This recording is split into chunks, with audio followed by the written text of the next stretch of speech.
I used to be a park ranger for Yellowstone National Park. I was walking along the small boardwalk when I came to an overlook where I could see a herd of buffalo grazing in the distance, and some of them had wandered off into the trees where it was more difficult to see. As I was watching, one jumped out from behind a tree and ran away, back into the forest. I noticed right then that they were being hunted by something.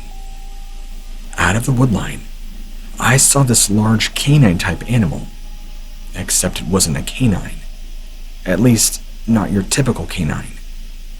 It was walking on its hind legs, just like a person, but it was holding onto the tree, using its momentum to propel itself towards the bison that had just went into the tree. As I watched, in my mind, I was like, that's not real. That did not just happen. In less than 10 seconds, it had killed the bison, dragging its carcass off behind a large boulder further into the woodline. As soon as the body was out of sight, a group of these wolves moved out from where they were hiding inside the trees, began moving towards the carcass. There must have been at least 10 of them, but they were more than popping out from behind the trees and bushes where they had been hiding. These were wolves like I had never seen before. I'd never heard in my life of wolves that were able to stand on their hind legs. Not like these. This was something else entirely. I don't know how many of these types of creatures were in the park, nor do I know where they originated from. No animal have I ever seen looks like these creatures do.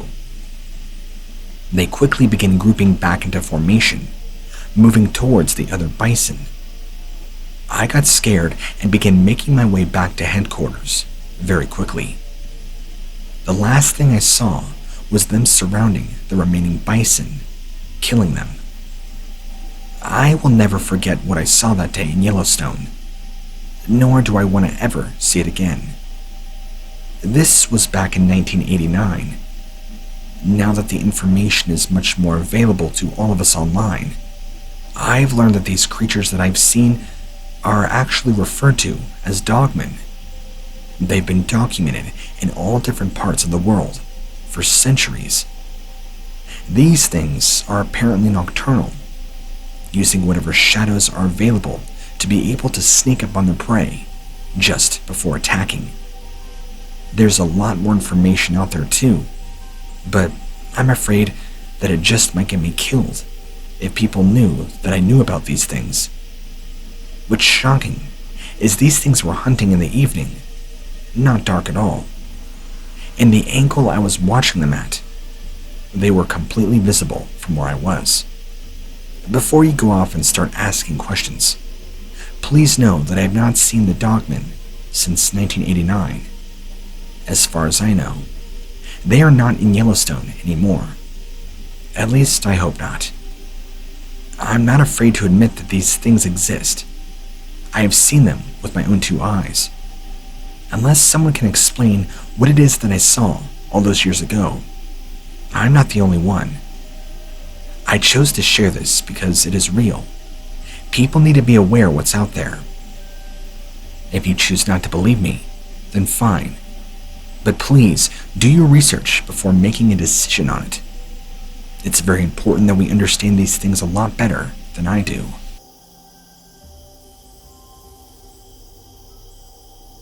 I used to be a search and rescue officer, also working as a ranger. I've seen some very disturbing things out here in these parks, but never anything like this.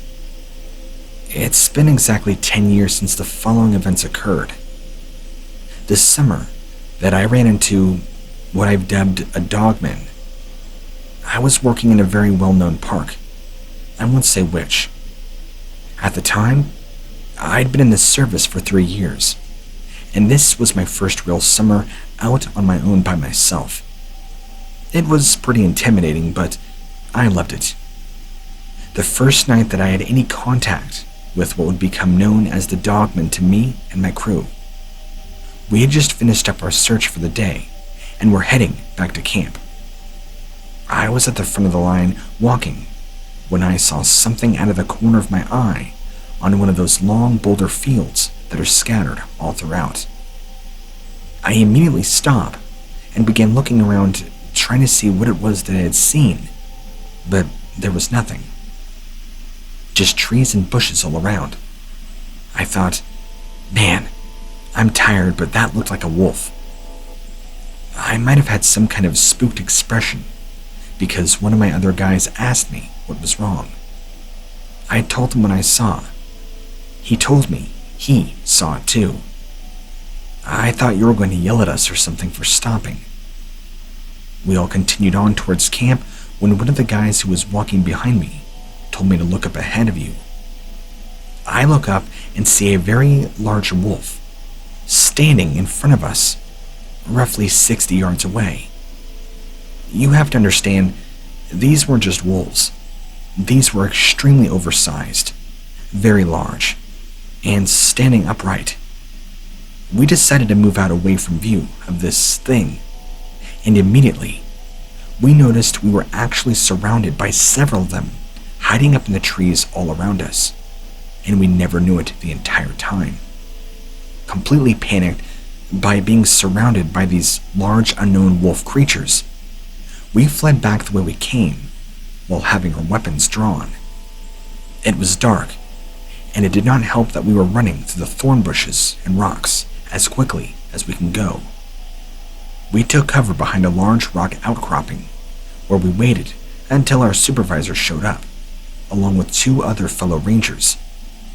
We told them what had happened. We didn't know how to make of it or what to make of it, but I didn't care what they called it, and I still don't, because I know what I saw. That night was just a warm-up for the following night. That's when we really got our first up-close and personal look at these creatures. During the search for a lost hunter, we made a pretty good plan on how to handle the search. I was the point for our team, which consisted of 2 rangers and 3 law enforcement. We were searching a drainage that I knew to be a very dangerous in the dark spot because of a lot of loose rocks, steep hillsides, and thick underbrush. This is where the hunter was last spotted. Quick note, he was not hunting at this point in time. He's referred to as a hunter because he's very well known in the area. My ranger partner, who was roughly 30 feet behind me, had stopped and told me to wait up. I proceeded slowly until I was even with him, and he made me stop so he could show me something. He pointed down into the drainage and said, "Do you see that? What is that?" I looked at what he was pointing at, but I couldn't see anything of significance. Instead, my partner insisted there was something there. Looking at it from this angle, I realized there was an unnatural shape to the bush down in the drainage.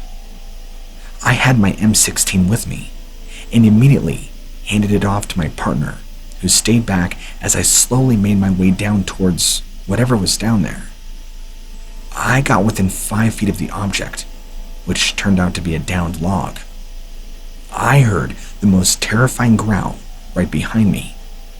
My heart jumped into my throat, and I immediately turned around to face whatever it was that made the sound. Immediately, in front of me, were 2 of these creatures. All I can see in the dark at first was their eyes. They had reflective red eyes, which is what really gave me the impression that they were these wolf things at first. They got up so close to me, I could see their teeth and hear them breathing heavily with the growls coming from their throats. One of them actually stuck their arm out to grab me, but I was able to be pulled up just in time by my fellow ranger who had heard the growling and began coming down to find out what was going on. We decided not to fire at these things. We didn't know exactly what we were dealing with here. I didn't know how much of this I could take.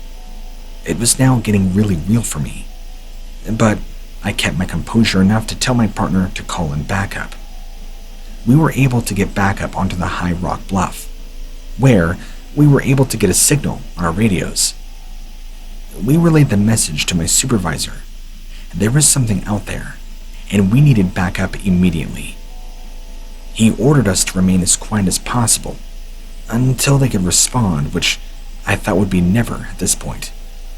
But it wasn't long when we heard them coming in right behind us. The ground shook, and we could smell the wolves in front of us.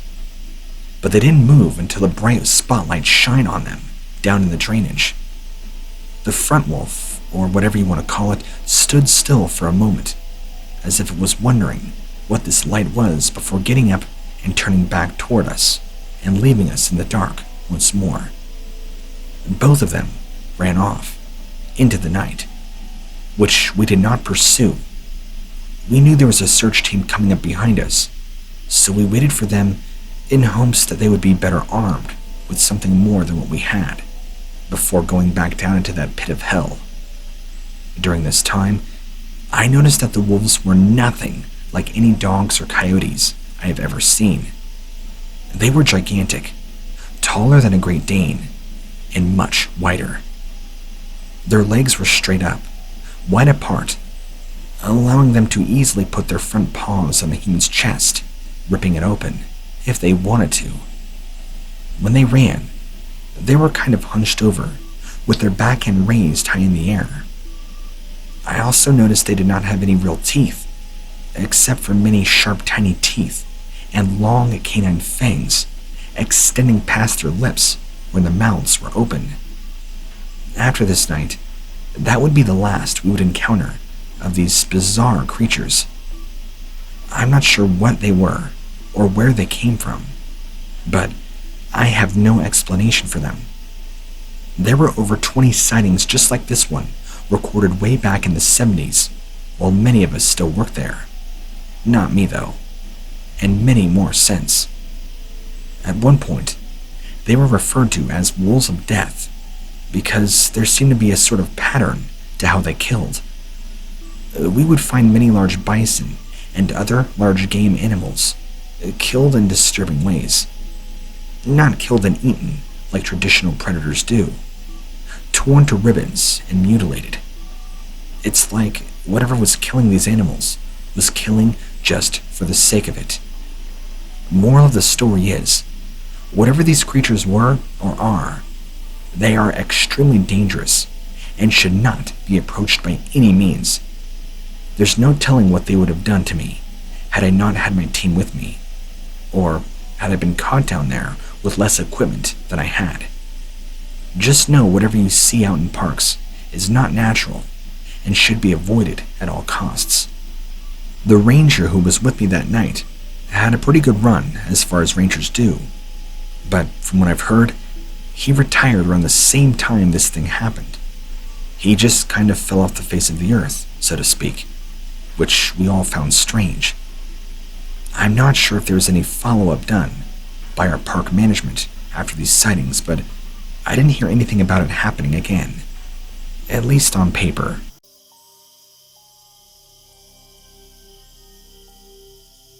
Back in the spring of 2018, I was camping with my friends at a lake in the Adirondack Mountains.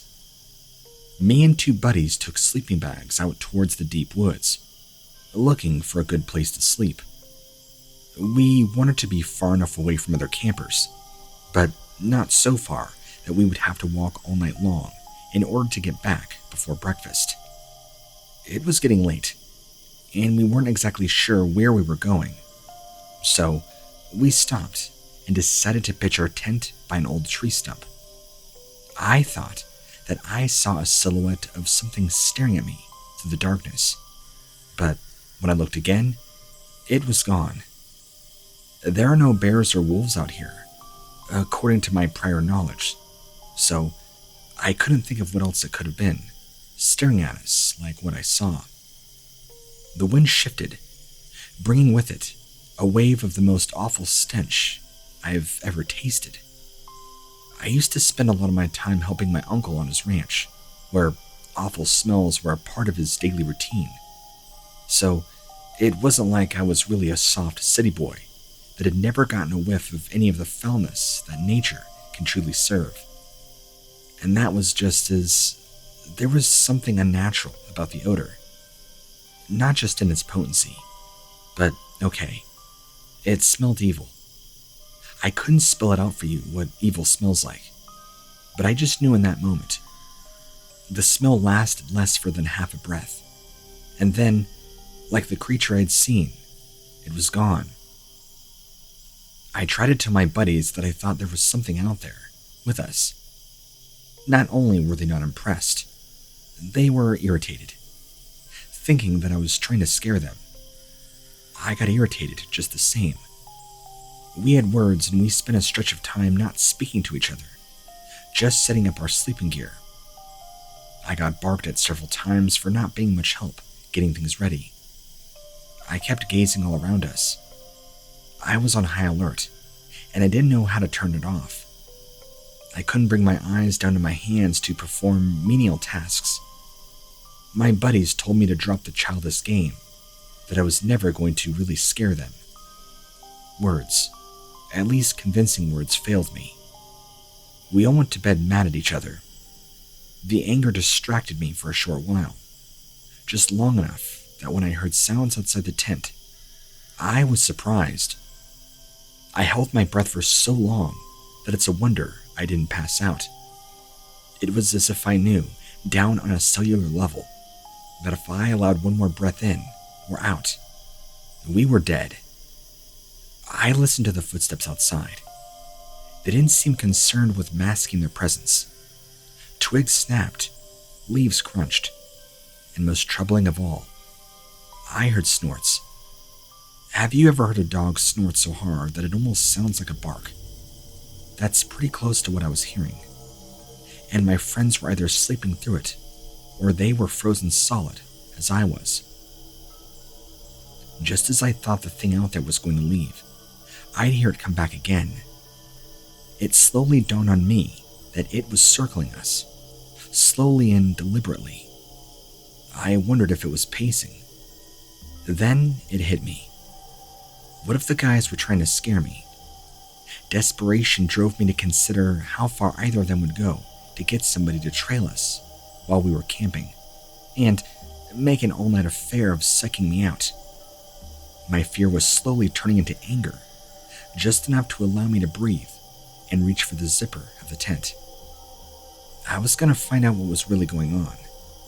My heartbeat knocked me back down as the zipper opened, blasted me with the stench of evil from before.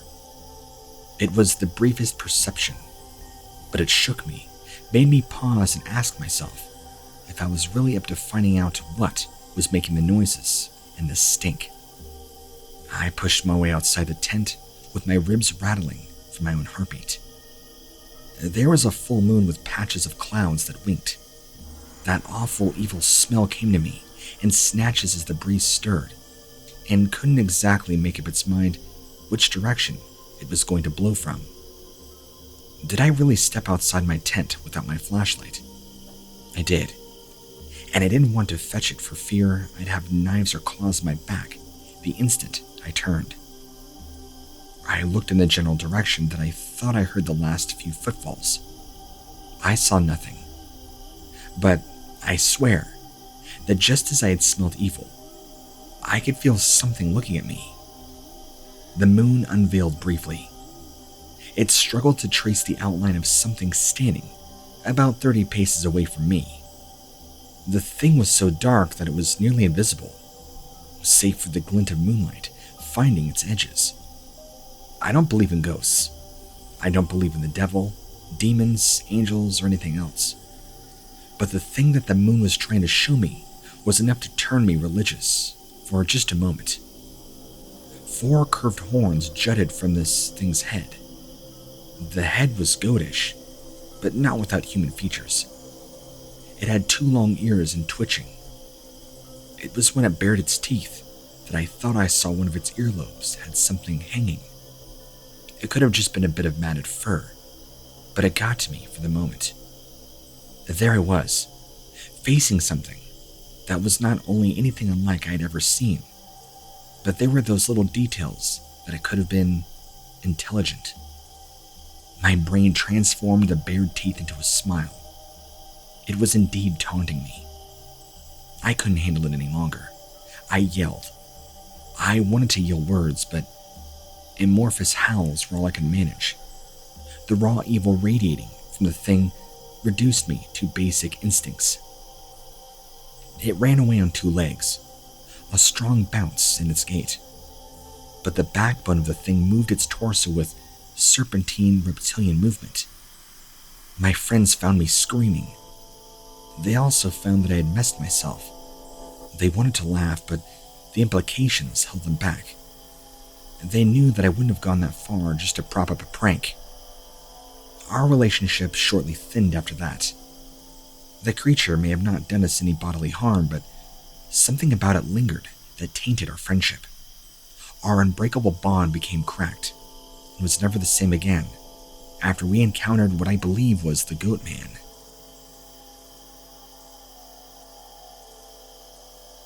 Me and my 2 best friends were out for a camping trip, out in the deep woods. We'd been going to the same place now since we were very young, and it's not exactly new ground. So me, age 26, Ben, 27, and Chris, 29, all of us are close to 30 now, decided to make this our one last trip before we all let our childhood innocence go. You know, I kind of regret that decision, but I guess none of us thought we'd ever have a good memory to replace it with after this happened. Keep in mind, here these guys are my best friends, and brothers in all but blood. But if something happened to them, I'd protect them with everything I am. I guess you could say that I found out everything I'm not. Much of our camping was a little ritual of remarking at how small everything had gotten since we were kids.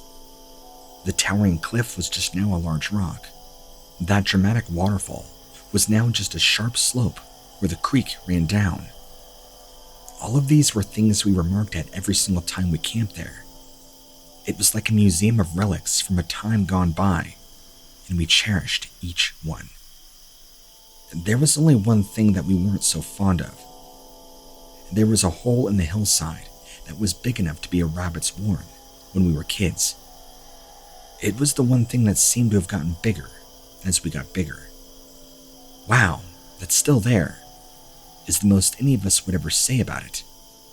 Most of the time, we pretended it wasn't there. Chris was the one that questioned our apprehension out loud. He asked us why we never really would look at it, or what was down in the old hole. Only after ever hearing him raise the matter did it seem so childish and ridiculous, being so intimidated by a simple hole in the earth. Each of us tried to articulate what it was that had kept us spellbound with fear over it. None of us could manage my explanation that made sense. I said that it just didn't feel right to look at it too long. I couldn't explain why I felt that way.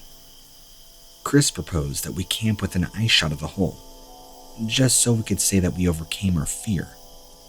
Looking back, I think I could tell that he really didn't like the sound of his own idea, as if there was something about that hole that bothered him so much, that he wasn't going to be at peace until he found a way to lay it to rest, and he was dressing that childhood fear up as some personal hurdle we could conquer together. None of us liked the idea, but we did it anyway, so we could be rid of the phantom fear.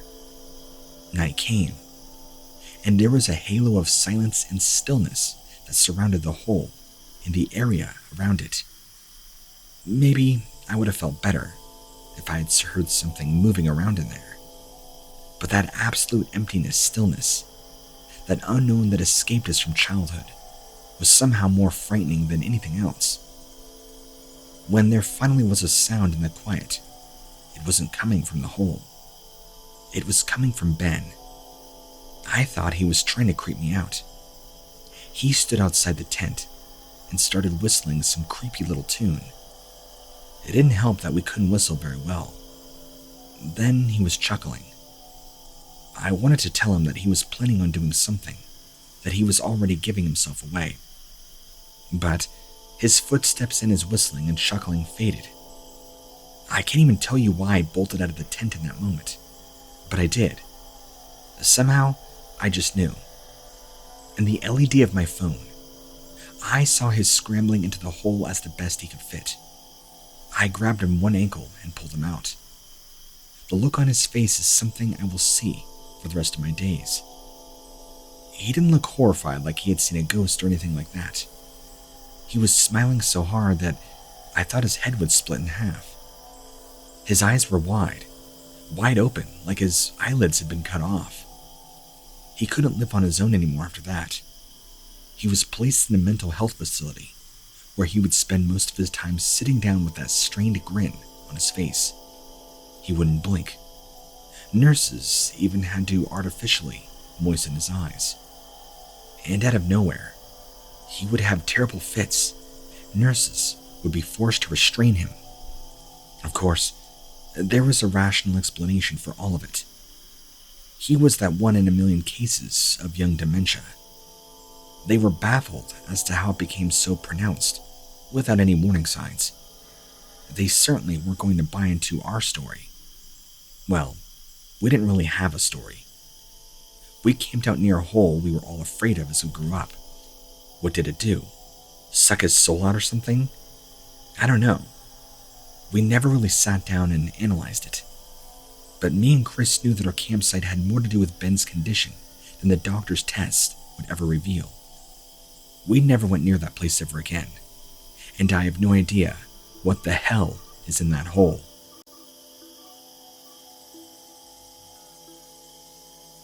Only being a rookie on the search and rescue, I was deeply disturbed by my findings. I was assigned to the crime scene, where I had found a dismembered body, abandoned by the side of the road. Nevertheless, I was grateful for any experiences that would help me grow as a wildlife officer, and I knew that this experience would provide excellent training opportunities. The victim's head and limbs were all scattered across several yards from each other. Due to this fact, we were able to determine the animal responsible very easily. Our clues came in our general surroundings. Pieces of clothing or belongings are usually left behind after an attack, due to fear of being identified, as in cases with humans as well. The one huge drawback to this was the further we investigated, it didn't match any known killing of any local wildlife we knew. Usually, we were able to identify teeth and bite marks, scratches and claw marks.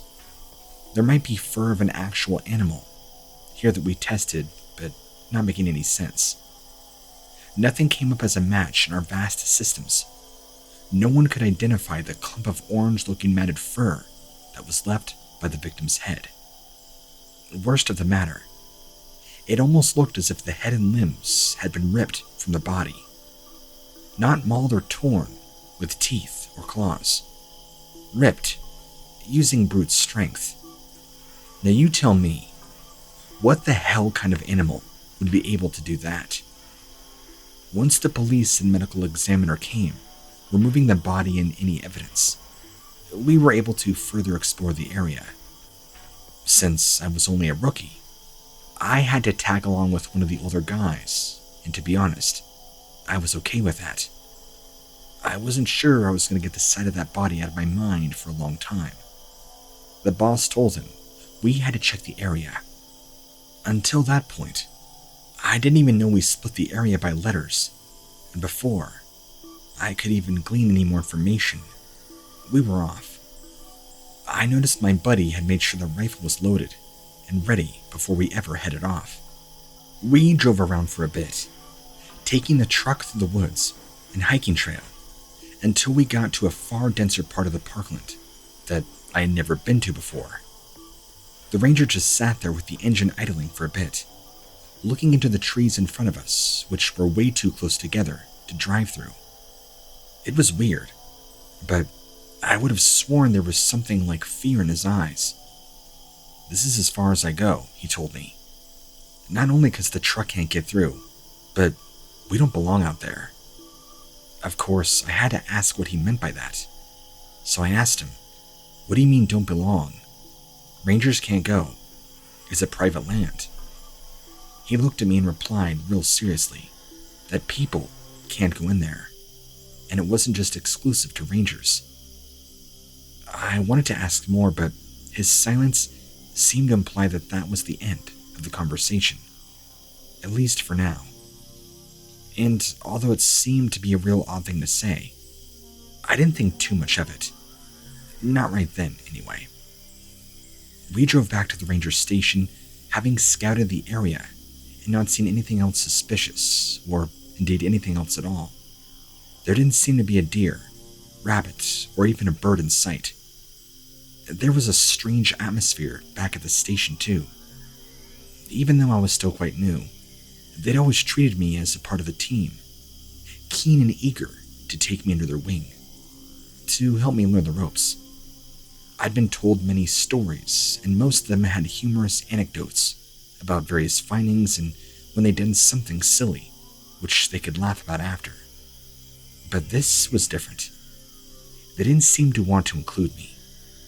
There were lots of looks passed between them, as if there was something they all knew except me, and I couldn't work out what was going on. In the end, still feeling jittery from the gory discovery, and the fact that no one seemed to know what the hell kind of creature had caused such devastation, I yelled out, "So, what's with all this secret-looking stuff not going into the woods? I mean, what do you think is out here? A Bigfoot? A Wendigo? Don't tell me. There's a UFO hotspot, right?" The room had gone silent, with the boss beckoning over me to his desk. I wasn't sure if I was going to get reprimanded, but he unlocked his drawer and pulled out a map and some various case files. Over the next hour or so, he and the others told me about different incidents they'd attended to over the years. Discoveries that they'd made that either hadn't ended up on the official system or had been closed with a fake clarification. The category they were really filed under was unexplained. Looking in the files into the photos, a lot of the bodies were in a similar state to the victim I'd found. Head and limbs torn from the torso, but despite numerous bite marks on the body, fur and feces found nearby, they could not match the animal with anything they'd come across before. Of course, even though I'd grown up reading Goosebumps and watching Supernatural, I didn't actually believe in anything unexplained. That notion was ridiculous. Must be some sort of hybrid predator, like a wolf and a cougar had somehow produced offspring. No, the boss had told me. The DNA blood tested at the scene had no similarities with any other animal, except one, he had told me. He pulled out a sheet of paper from the file, and the printout from the blood found today. It was a match, so the same creature had attacked the latest victim and the person in this older file. Maybe all the files. Then I noticed the anomaly. The one creature it had something in common with. Human. So I asked if a person did this. But it couldn't be. If they really thought it was a person, a human being responsible, why were they looking into it and not the police? I mean, why not the FBI, if there were this many blatant cases? But he told me it wasn't a person, and the DNA says it was definitely not a human, but maybe at some point it was. I can't even really explain how that made me feel, or what I was thinking. It did go through my mind that maybe this was some sort of elaborate prank or initiation, that someone would shout, "Gotcha!" But it never came. Needless to say, the case was closed very fast. I'm guessing the file ended up locked in a drawer along with the others. For the next few weeks, we all had to double up when we went out, especially if it was dark or we were headed off the paths. Kept the camp and trails shut to the public too. And I still haven't seen a deer or even a rabbit, although the birds seem to be back. There's something out there for sure, but for now, it remains unexplained.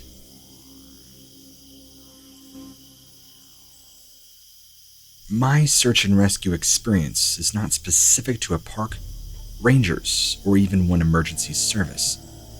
I have been fortunate enough to be exposed to many different situations all throughout my short career. The following are quick stories about some of those incidents. I've only been a ranger now for 2 years, and before that, I spent another 5 years in the military as an infantryman. All that I know is combat, but working with civilians has taught me valuable lessons on how to take charge. Like how I now wish we had increased the search area on this case a lot sooner and before the weather had changed. It's the weirdest and most frightening experience I've ever had, despite seeing action in the army, because there's never been a rational explanation for what happened to those women. The 3 ladies in question were hiking along a well-traveled trail up to Mount Rainier when they went missing. On the 5th day, it started snowing very hard, and there was no sign of them anywhere. One of their boyfriends had called in, claiming the women were all young, fit and healthy, most importantly. Experienced hikers, even if the weather had taken a most unexpected turn. There was no GPS or cell phone activity from any of them, and hadn't been since the 2nd day. If it had been snowing the entire time, I would have to be more inclined to expect to find 3 frozen bodies, but the snow had only just begun, albeit that now the snow had added to the problem. It should not have been the cause. I headed up to the last place one of them had used to call, and we located the GPS signal, then followed the trail myself until I reached their intended finish and rendezvous. There was indeed no sign or anything, the snow now covering any tracks I might have been able to spot. I spent that entire day exploring the area as much as the weather would allow me to, checking above me the whole time. You'd be surprised how many clues there are in the trees that regular people might miss.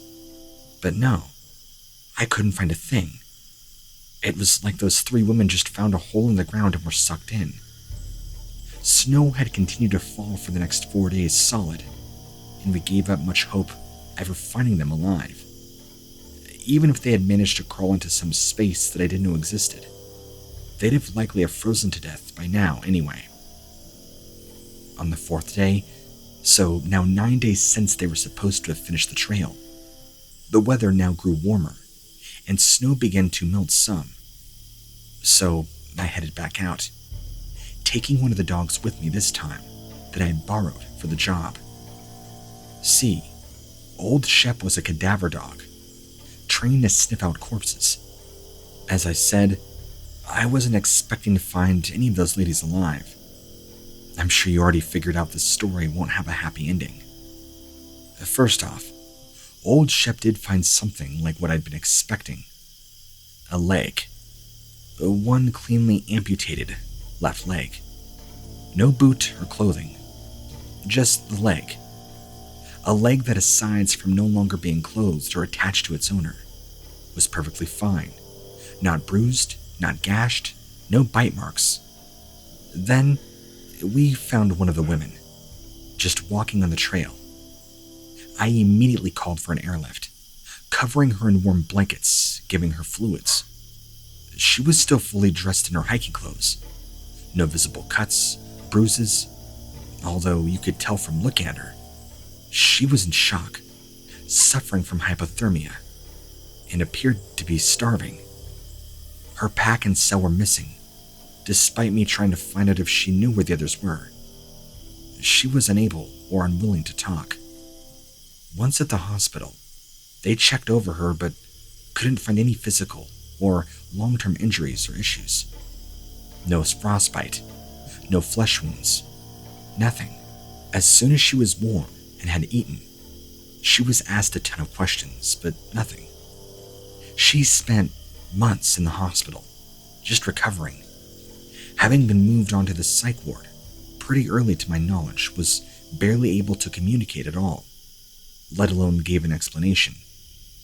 We never found any more of the second woman, other than that leg, and nothing at all of the third woman, nor their packs or cells or any belongings. It just disappeared. But the scariest part, the part that makes no sense, even less sense than 3 fit and healthy women going out onto a well-used trail and only one coming back is that this is not the first occurrence of a group of people just disappearing, and only one returning without a scratch or mark on them. But no one has any reasonable explanation as to what could be the cause.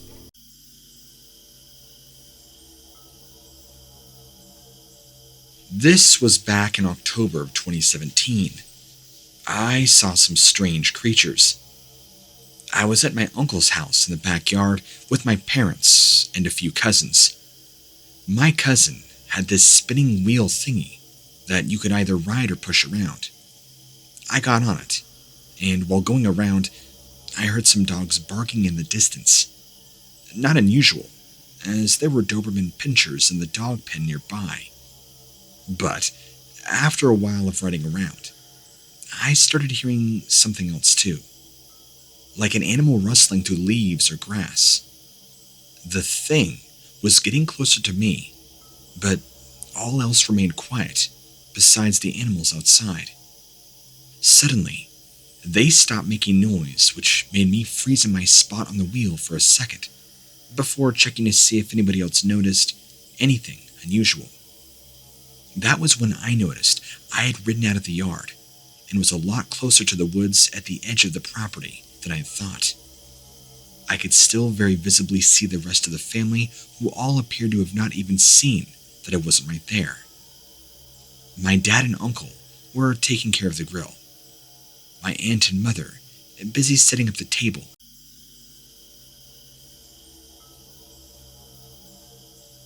I come across a lot of strange things in the woods at night during my job as a ranger. Sometimes it's a deer or bear that makes me feel uneasy. Other times, I hear cracking twigs underfoot, or voices in the distance shouting at me to leave. I have seen many creepy things along my years of monitoring the woods at night, and I've heard even more strange stories from other fellow rangers. Sometimes I even think maybe Stephen King is buddies with somebody that works out here in the parks. That's how he has all those constant scary story ideas. Nearly everything I've ever encountered personally, and therefore have been able to verify that it all has been animal-related. But the scariest thing I have come up upon my night patrols was very much the work of humans. At least, I hope so. If it had happened around Halloween, I would have been more inclined to have chalked it up to a prank, a dare, kids just messing about. But Halloween had long passed, and it was now mid-December when I came across the site. We have a large number of hikers passing through these woods, even during the winter months, and there had been some reports of suspicious activity. This basically describes almost anything that can't be categorized, and sure enough, the file just said a lone hiker had reported some blood on the trail. Not enough to think it had been a murder scene or warrant immediate investigation. There had been some, and I quote, unusual noises. It was clearly something that the day rangers hadn't been too worried about. So off I head in the truck with some powerful flashlights to try and find the reported location. When I get to the place where the hiker had been spotted, I couldn't see the blood at first. It was, of course, very dark. Being after midnight and close to Christmas, and even with the beams on full, the truck wasn't picking anything up on the trail. I was almost at a path that was too overgrown to drive down, so I hopped out with the maglite, tried to see if I could spot anything seemingly suspicious. As I was pushing through the branches and brambles, just wanting to get back to the station for a warm coffee, I could see that not too far in front of me, a lot of the foliage looked to have been trampled down and flattened. I knew this hadn't been done by any of the rangers. I continued forward to check, and I sure found the blood, a whole lot of it. As I shone the flash down onto the ground, there was a giant pentagram painted with the blood. How do I know it was blood and not just paint? The smell and the flies. You never, ever forget the smell of blood. I made a quick sweep of the area, just to make sure there weren't any bodies strung up. Preservation of life. And then, hot-footed, back to the truck. Just seconds before I turned the key, I heard a noise like a scream. Very much not human. That was enough, and I drove back to base fast as this thing could go. Let the daytime boys deal with that hot mess. And when they did go back there in the morning, they found all sorts of weird symbols cut into the trees, too.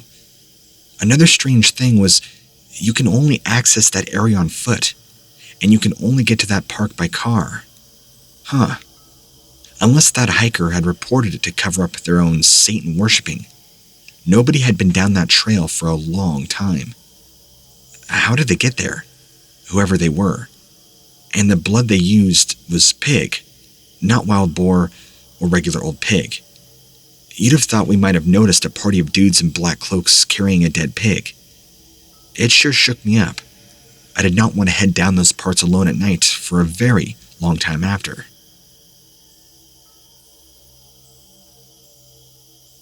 May 14th, 2015. I'll tell you about a pretty epic time when somebody was trying to get me shot at. Well, at least it sounded like gunshot anyway. I was just beginning my shift, which I worked the graveyard, and I heard about what sounded like gunshots coming from one of the areas that are clearly off limits. Of course, you didn't immediately think that somebody is out there looking to hurt you. It was most likely teens maybe shooting cans or poachers, both potentially dangerous if surprised or provoked, but likely more afraid of being caught and taken to the police than anything else. There are plenty of out-of-bounds areas in this particular park I cover, mainly due to we get a lot of sinkholes and subsidence. It is often easier to just block off the area rather than deal with it straight away, since with most things, budget cuts means less staff and less equipment to make the area safe and whole again.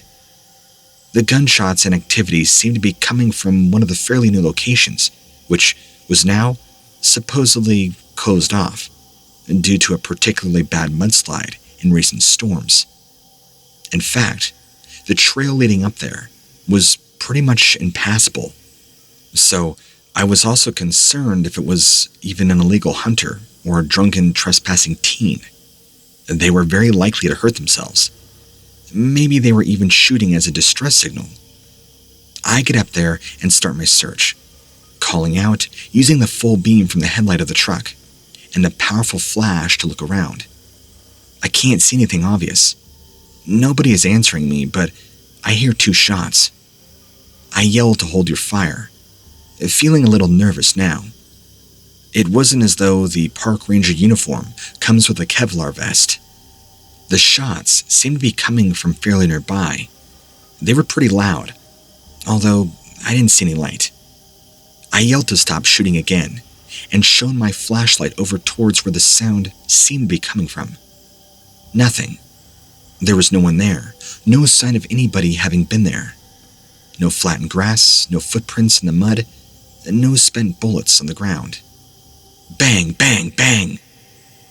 I heard 3 shots go off in rapid succession, seemingly from the exact spot I was looking at. But it was impossible. There was nobody there. It could not have been some sort of sniper, and there was nowhere for them to hide. I was getting a little spooked by now when bang! A shot way too close to comfort, whilst utterly incredible due to there being literally no evidence of the shooter. It was enough. As I turned around, deciding that getting out of there was my number one priority, there were several more shots fired, and I ran back to the truck, speeding off as fast as I could. Tires spinning under me, and when I got back, I was thankful it was in one piece. When I got back, I told my colleagues.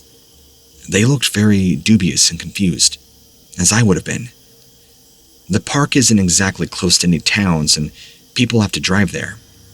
There hadn't been any vehicles in the lot since they closed up an hour ago. Everybody who had come through that day had been accounted for and left again. There was a little point going back out there in the dark. Of course, it was still dangerous due to storms and such. The next day, I came in early, having barely slept at all, and went back out with a couple of day rangers who had rifles, just in case. And you know what we found? Nothing. Aside from the tracks from my truck and boot prints from the night before, there were no signs, no evidence anyone had stepped foot in there. Sure, no shells on the ground or spent bullets. I did notice it was awfully quiet in there. One of my buddies even commented that he had goose flesh, although he couldn't explain why. I'd love to say we later heard from the locals there was some sort of ghost story attached to the whole area. At least there might have been some validation to what I thought I had heard. We asked a ton of people and nobody had ever heard reports of mysterious gunfire before we knew of some Civil War story to account for it.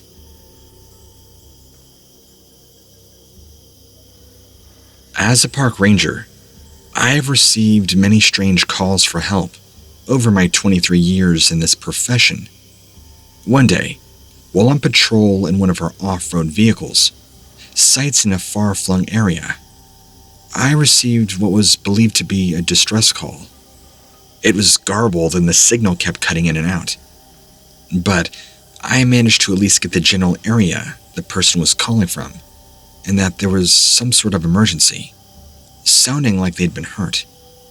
It was pretty far out, and there shouldn't really have been any reason for someone to travel up there.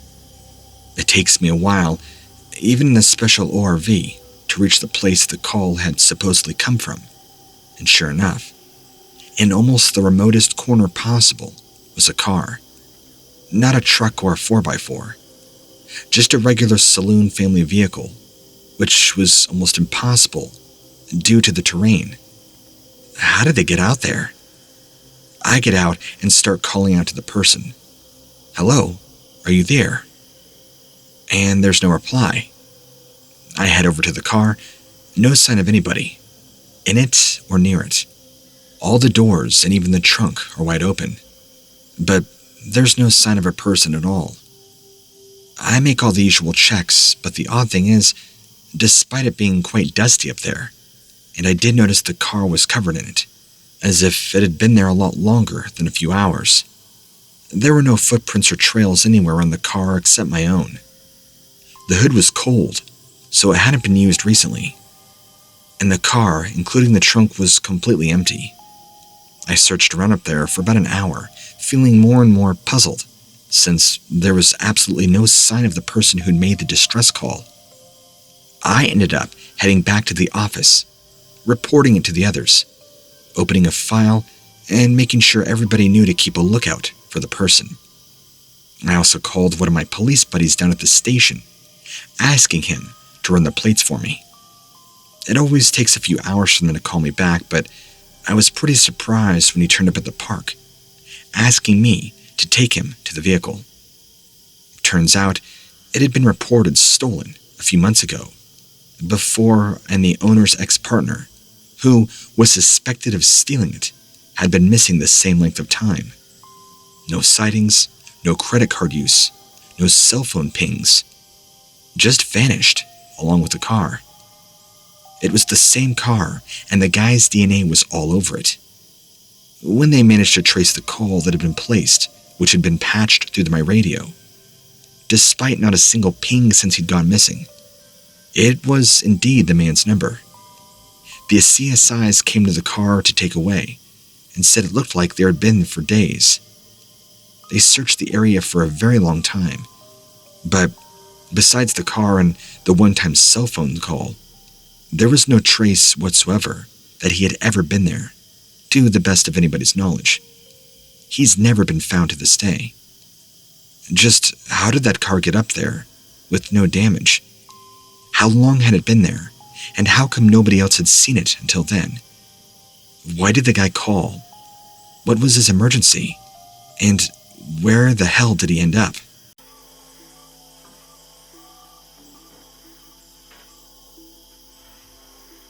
I'm one of those teenagers that really likes to party. My story takes me back to when I was 15, 3 years ago, in late October. Myself, my brother, and 2 other friends of ours were driving back home from a party here in the suburbs. It was raining pretty hard out, so we had to drive around 5 miles an hour. It's not often we got rain that limited visibility, as badly as snow does. Most of us were in a love-hate relationship with the anxiety over the possibility of blindly striking a vehicle or being struck by one. I guess it was the closest thing to being forced into a game of chicken. We finally got into the parkway that surrounds the woods. Visibility was absolutely ridiculous, but fortunately, we were in my friend's SUV, so stopping on a dime wouldn't be a problem. I think all of us had a heart attack when something slammed into the side of the vehicle. It wasn't another car. It was a person. A girl who looked like she'd been out in the rain for days. It wasn't the sort of area that it was a good idea to pick up hitchhikers, but under the circumstances, we made an exception for this poor girl. She got into the back seat with me and my brother. Right away, I knew something was wrong. The most awful smell I'd ever smelt in my life filled the cab of the SUV. I would have thought that any length of time in the rain like that would have been a little bit like a stink, at least washing the stink off, if that makes sense. This wasn't just bad body odor. This stunk of rot, mold, and death. That was the very first time in my life that I had ever come close to vomiting, just by the smell of something. I also became aware of the sound of wheezing, the sort of sound you would expect to hear from somebody dying of pneumonia in a hospital bed. Somebody else must have been thinking the same thing. Our friend that was driving asked the girl if she needed to go to the hospital. She replied that she would just get off when we were closer to wherever we were going. Now, my friend warned her that where we were headed was pretty much in the middle of nowhere, but she assured us this was fine. I quietly thanked God that I had my brother between me and her, because I don't think I could have held the contents of my stomach if I were sitting right next to her. I nervously kept stealing glances at her. Her skin wasn't healthy. The circles around her eyes were so dark, I thought they were bruises. And the same sickly black and purplish color was also on her lips. The strangest thing happened after a few moments. I began to get a very, very hungry feeling. In spite of the awful stink that I was shacked up with, my stomach began rumbling. I was afraid that the bad smell would make me want to vomit, but instead, I only felt hungrier.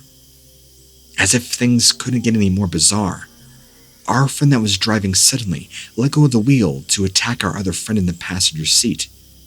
My mind flashed through the events of the evening, looking for any trace of a reason why they would be upset with each other. But it was in the flash of lights of an oncoming car that I saw that the driver was using his teeth to bite. Our car was beginning to drift into the oncoming lane. So, as the fight in the front began to center over in the passenger seat, I made a mad grab for the steering wheel after I got my seatbelt off. The whole thing was just about as graceful as you would imagine. The car lurching off the road where it rolled several times, and miraculously enough, landed upright. My left elbow was screaming. I was pretty sure it was broken. I also think that I lost consciousness for several seconds. When I looked around, the only person in the SUV was me and my brother, yelling about something. Through blurred vision and clouded hearing, with the sound of the pouring rain beating against the twisted roof of the SUV, I saw the strange girl and our driver attacking our friend that had been in the passenger seat. He was trying to run away, and they were tracking him, tackling him down, clinging to him. My mind raced as to what I could possibly do. Directly behind me, in the furthest part of the SUV, was a tire iron. I only had one arm at that point, so I first opened my door, grabbing the tire iron, painfully negotiated my way out the SUV. The adrenaline and the agony of my broken elbow teamed up to make time feel like it was passing in slow motion. Well, for a few seconds, I had some doubts about what I was going to do. Those doubts evaporated when I could see the rain washing what looked like blood down this girl's face as her jaw seemed locked on her friend. I brought the tire iron down on her. She didn't let go right away. I shook off the shock and I struck a second time, and a third, and a fourth. Like an overgrown tick, she finally let go when there wasn't much left of her head. When she disengaged, our driver disengaged as well. My brother must have gotten a hold of either his phone or mine, because an ambulance and police showed up just a few moments after. The investigation dragged on a lot longer than it should have. There was no evidence of our strange hitchhiker. There was all the evidence in the world of our driver attacking the passenger. But despite me and my brother telling the same story, our account was viewed with suspicion. I think the only reason we aren't in jail right now is because the story of the driver and the passenger didn't implicate us. The driver is not in prison, but he is in a mental health facility. I've tried to go to see him several times, but for some reason, he was not allowed to see anybody at all. When I asked how he's doing, I didn't get any kind of answer, neither good or bad. Now, I've told this story a few times, but I can only count on one hand just how many times I have. It usually involved alcohol. I lucked out a little bit and told the story in front of an associate who was also a very strong Native American. He told me about some creature called a Wendigo that's supposed to be more evil spirit than monster. He summarized that they probably weren't allowing my friend any visitors, that they would be in a state but defied explanation. They probably didn't want any media attention. It sounds like a bad plot to a horror movie, but if that's true, then I can't imagine what sort of condition my friend is in, or if he'll ever come out of it. I know this sounds incredibly far-fetched, but I don't know who else to turn to. I don't know who else to tell my story to, so I'm hoping it'll at least be read by you. Thank you.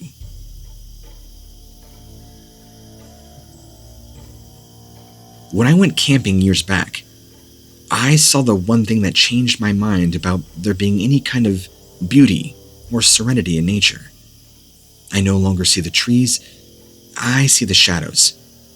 I no longer hear the birds. I only hear the wolves and any sounds of snapping twigs. It was me and several friends. We chose to camp next to a creek. It would be the easiest way to find our way back to civilization. So we just followed the creek out until we found a satisfactory spot. And then, when we were done, we would follow it back. We had a pretty good fire going. It was at that level of intoxication where I was trying to make torches out of whatever I could find on the forest floor. I wasn't doing a bad job. I turned around to see a shape coming up out of the creek, and at first, I thought that one of my friends had slipped into the water, which would have been nuts considering how cold the night was. As this shape continued to emerge out of the water, I could then see the murky water pouring out of the holes in its chest, and its mouth hanging wide open. The skin of the cheeks being papery, stretched so thin, I thought they would tear. The body was like a very tall person's, but the head was like somebody tried to take a human head and sculpt it into a deer's. Long nose, jaws, and antlers. And the most horrible smell in the world wafted over to me. It was like breathing pure airborne disease. The thing began to lumber towards me, and I scrambled out of its way, got close to the fire. My words were slurred, and in my panic, I wasn't able to say much more than a mush. My friends looked at me like I was doing acid, and a ghoulish howl from the monster as it began to come within the edge of the light. I stopped jabbering and pointed. This close to my friends, it dwarfed all of us, standing at least a good 7 feet tall. I somehow found it within myself to take one of my redneck torches and begin waving it, the fire, in front of the monster's face. It swatted it at me like it was a mosquito, but it definitely did not like the fire. One of my friends got the hint, poured our lighter fluid on the ground by squeezing it into a jet. The flames carved a path to the monster's feet, and it danced to avoid them. But it was too late. The legs kindled surprisingly well, and the thing retreated. We could tell that we were living on borrowed time, so we grabbed our bare essentials and left. We eventually went back for the rest of our things, but it took us quite some time.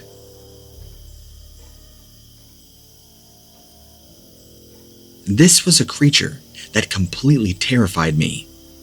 I was about 8 years old. My family had gone to North Florida for a vacation. We were staying in a small cabin that sat on Lake Seminole, and the surrounding area was all wilderness. It was pitch black outside, except for some light from the full moon overhead, when I heard a big thud on the front porch. I thought there might be an alligator on the porch or something. I was eager for a look, but none of the windows on the porch were just straight glass. They were all ornate and colored and carved into complicated geometric facets. A voice that sounded eerily like my mother's asked me to open the door. I was almost sure that my parents were in their bedroom for the night, but I was a kid and curious. I wasn't entirely stupid. I snuck out the back door, peeking around the corner of the front porch. I don't know how I managed to surpass my scream, but what I saw standing at the front door was not my mother. It wasn't even human. I looked, and it just seemed like time seemed to elude it. Its lipless mouth asked me if I was still there, and it said that Mommy didn't want to wait forever outside. It looked like a freshly exhumed mummy, minus the wrappings. It had black and broken antlers jutting out of its skull. The very sight of it made my heart stop.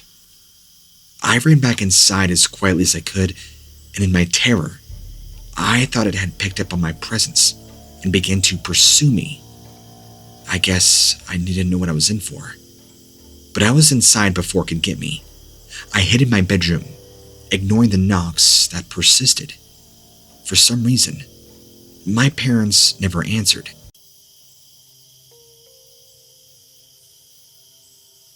I work as a ranger here in the state park in the beautiful place of Utah. Now, after 2 full seasons of working there, I happen to get my own patrol vehicle. So I decided to cruise around and check out areas that got to little traffic. One such area was an old rock quarry off the main highway. The road leading up there had fallen into disrepair only 5 or 6 years ago. It wasn't impossible to drive on, just not advisable. The funds are limited, so measures to prevent people from taking the road were limited. Even so, most people had enough sense to stay away. Once in a great while, we encountered urban explorers and daredevils, people that were just looking for something to fill their content on YouTube with. But, for the most part, the road stayed empty. I've only heard one story about anyone ever trying to go inside the actual rock quarry. That supposedly took place a long time ago. It stuck in my mind, and there seemed to be this unwritten rule that the area was to be avoided. I wondered at that. If I had been a young kid again, with no responsibilities, I would have been exploring this area as much as possible, heedless of the isolation or any real dangers. Days of patrolling the ruined roads turned into weeks, which turned into months. Before long, thanks to me, the road was halfway drivable. I would get out, remove fallen branches, move rocks that were big enough to be a hazard, and yet small enough for me to move. It still wasn't ideal for a vehicle, but somebody with a bicycle would do just fine. Nothing ever really happened on my patrols, so without really thinking about it, I got soft I got used to taking my time, often getting out of my patrol vehicle to take in the scenery around me, especially at the abandoned rock quarry. A large section of it had permanently pooled with water. It was like having my own personal lake to look at. After months of nothing, the events of my story took me by surprise. I drove along the abandoned road as usual, except that day, there was a coyote walking alongside the road. Seeing this animal made me smile. I thought that he would eventually break off and pick a different path, but he kept pace with me, right alongside the road. Surely he wasn't waiting for me to get out of my car. There were easier ways to bag a meal in the park. When I drove along, he moved along with me. When I stopped the patrol car, he stopped. Stranger yet, the animal seemed like he couldn't take his eyes off of me. I reached into the shallow depths of my knowledge of coyotes and their behavior. I couldn't think of anything that would explain why this particular coyote would want to tag me. I was armed, and I considered getting out of the vehicle to see if there's a strange chance that the animal was tame. I decided against it. If the animal were rabid or something, self-defense wouldn't make much of a difference if he bit me, at least once. He followed me all the way out to the rock quarry. That's when the coyote began to move down towards the water. Now this got my curiosity up. I wondered if there was any fish or anything that had taken up residence in the water that Mr. Coyote can prey on. The land down to the rock quarry had dropped at a very steep angle, so I couldn't see him. I got out of the patrol vehicle. I found that I couldn't see him anywhere at all. There are no ripples in the water, so it wasn't likely that he had dove in. I went the rest of the patrol without seeing the coyote, and I wondered what happened to him, but I didn't dwell on it too long. The next patrol, there was a young buck with a very impressive set of antlers. He saw me and began following the vehicle. It was a real treat to see a deer that up close, but I couldn't shake the feeling that there was something familiar about the animal. Not only was it following me, but there was something about the way it was looking at me out of its eyes. It reminded me too much of the coyote that I had encountered just several days prior. The more I tried not to think about it, the more that look in its eyes stuck forever in my mind. When I came to the rock quarry, the buck ambled down the steep slope towards the water. I got out of the patrol car to see if it was going to get a drink of water or something. When I had a clear view, the buck was nowhere to be found. It had vanished, and part of me had expected as much. I couldn't explain to you at the time why this whole thing made me feel so uneasy. Nothing had happened to me, but it was like two magnets had been placed very close to each other in my mind, so I could feel the tension between them. They weren't close enough to connect, though. A few days later, while patrolling that lonely road, I saw the coyote again. It looked at me the same way as it had before, which only reinforced how much it had the same expression as the deer. I tried cruising along at a faster pace, and the coyote did everything it could to keep up with me. Again, we came to the water, and it disappeared down the slope. I moved faster this time to see where it would go. When I had a clear view, I didn't see the coyote anymore, but instead a woman. Her hair was long and jet black, and her skin was the color and texture of tanned hide. She wore more modern and rugged clothing, but she also seemed to have several animal pelts tied all around her. She turned to look at me, and there was something about her eyes. It felt like a wrecking ball had hit me.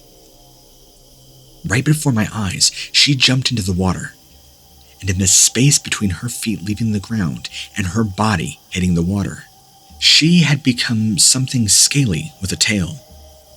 I saw the long snout of an alligator breach the water before disappearing under the surface.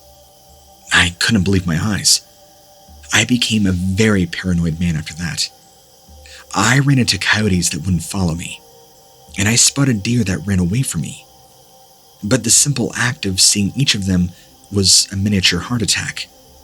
One time, when a coyote seemed to lock eyes with me, just for a little too long, I reached for my side, like I was going to shoot it, and that was more than enough to scare it off. Another time, on the lonely road, I was sure that I had seen the outline of a stately book trailing me from a distance. It was when I braked that it stood for a moment before finally running off. I had no more direct encounters like I had before. Now, I have shared this story several times. Most of the people I tell this to tell me that I need mental help. One person, and only one, told me that I had been stalked by what they called a skinwalker, and that they had been attempting to give me the evil eye, perhaps achieving partial success with the state of fear, and I seem to find myself in this every time I'm on patrol. I'm not sure what to think. Maybe if you read this to your listeners, maybe they'll know. Anything, answers and all, are greatly appreciated. Thank you for everything you do and all the stories you read. You really don't know how much you are helping people like me and many others out there deal with this newfound reality.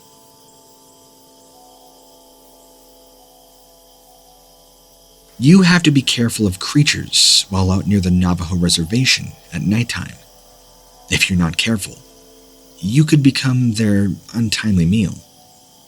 Those are some of the stories I've heard over the years from rangers who've worked out there at night, and those desert-dwelling rascals have put them on edge about going back out there again in the dark.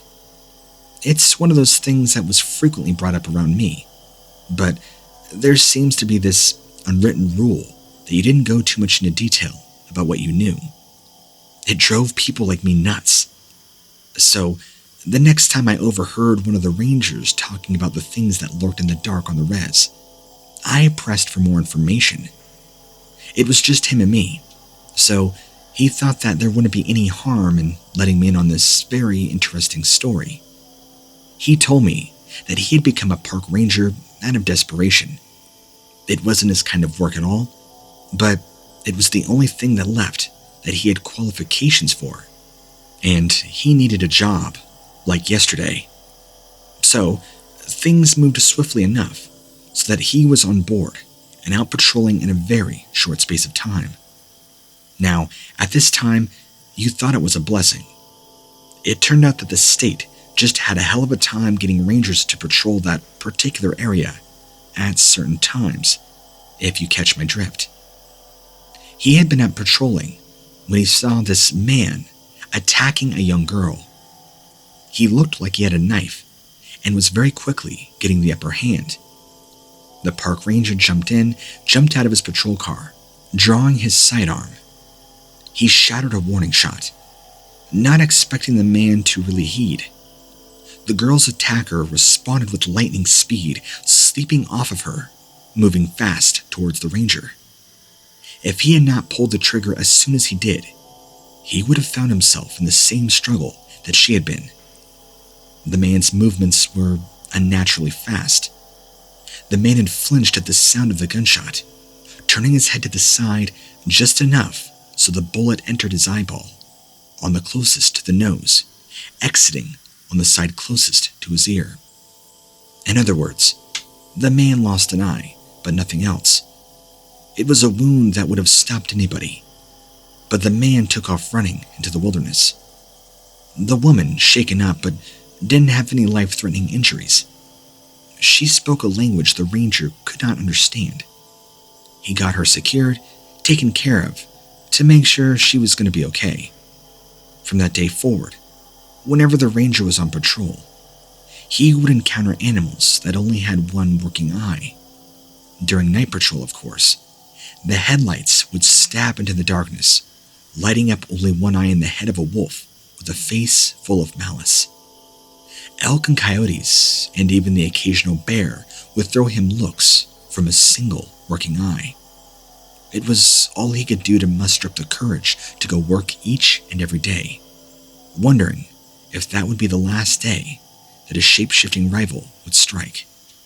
I still see him from time to time, so if the story is true, that thing, whatever it is, hasn't gotten him yet.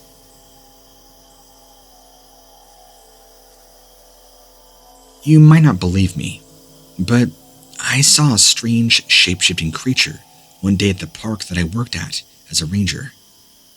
At nighttime, around 7:30, I was sitting down writing in my journal when I looked up to see something weird coming in my direction over the hill. It appeared to be this oversized wolf. Now, I should have been terrified, and at first, I was just fascinated. It was the picture of a matured, wise old soul of the woods. He was massive and stately, and I couldn't help admiring him. The fear caught me when its legs lengthened and its ears grew longer and thicker until they became antlers. Right before my eyes, the wolf had transformed into a deer. I was stunned for several minutes before I could get the signal to run from my brain to my legs. I was sleep deprived that day, and I kept trying to explain it away with that. But I've also heard stories about skinwalkers. The explanation that they change a little bit each time. I'm stuck with the memory of seeing an actual transformation, which means that one of the explanations I've heard is true, and none of them are remotely pleasant.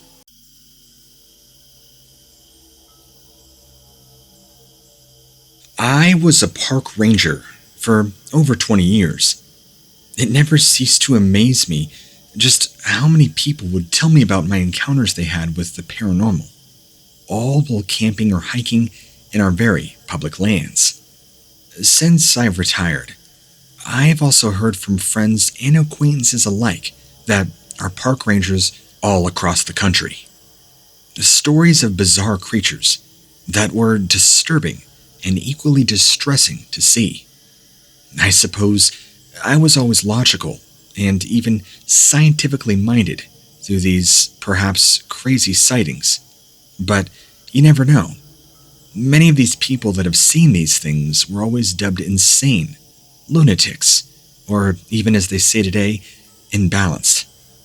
But there's always one story that has stuck with me, because somebody died. A father and his daughter were out for a walk in the woods. Now, where they're walking is a little pond where ducks will congregate, and this local man decided to take his 5-year-old daughter down to see the pond and the ducks.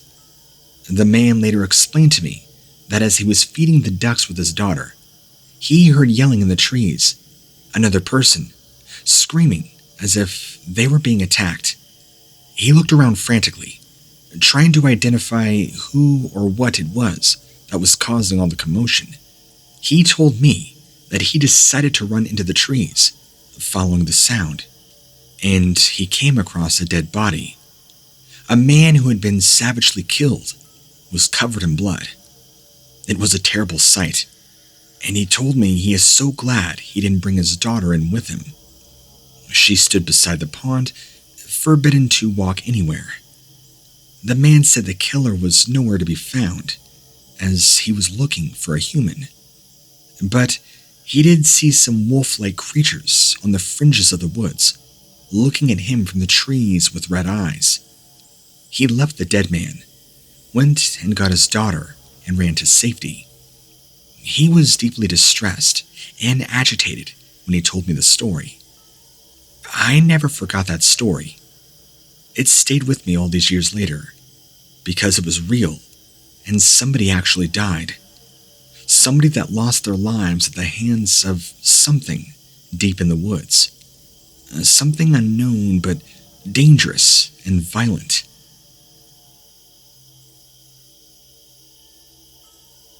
I've been a ranger for many years now. I've had countless encounters with the paranormal and strange creatures of all kinds while doing my daily rounds. As for this job, it's pretty normal to experience unexplainable things from time to time, though most people would normally just shrug off those events as being their imagination or overreactive nerves. One particular time, we had a report that there was a fire in the woods and smoke was seen rising. We took a walk out, myself and my colleague, expecting to come across some college kids or high school kids who, of course, had been drinking. Maybe just started a fire as a prank. When we walked out, we realized we couldn't even smell smoke, which was odd. We also didn't hear any of the usual sounds that kids would make. No loud noises, no screams or laughing. Just pure silence, deep in the woods. It was incredibly unnerving. We kept walking, nonetheless, and had the exact same spot on the map. When we got there, it was just a small grassy area that had the markings of a tent, but no such tent was there. It was empty.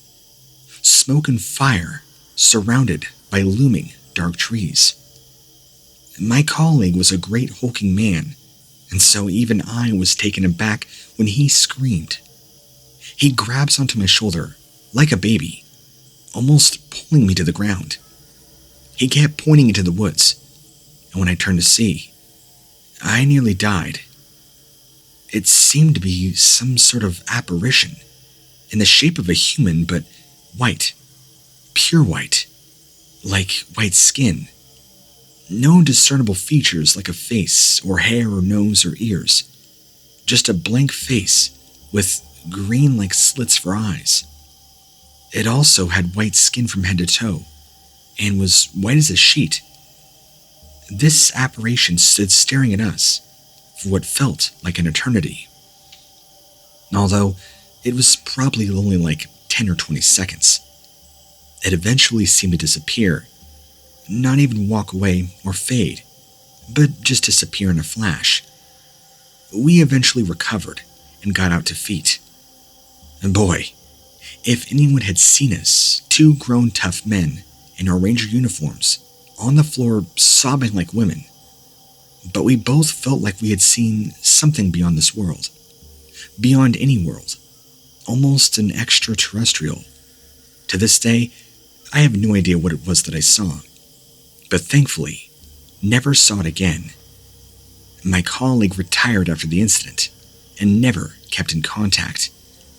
I think he was so highly distressed what had happened, he couldn't cope with being anywhere near the forest. I hope one day I find answers as to what this creature was. It would give me a definitive peace of mind.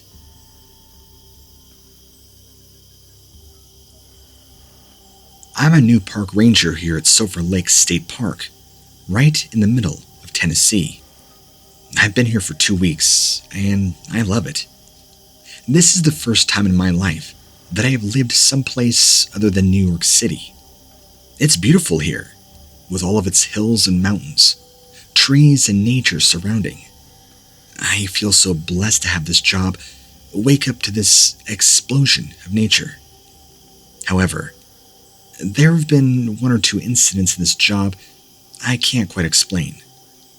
One day, I was in my cabin, doing a quick check of the surrounding areas on my binoculars, and I was going from right to left to right, scanning for anything unusual.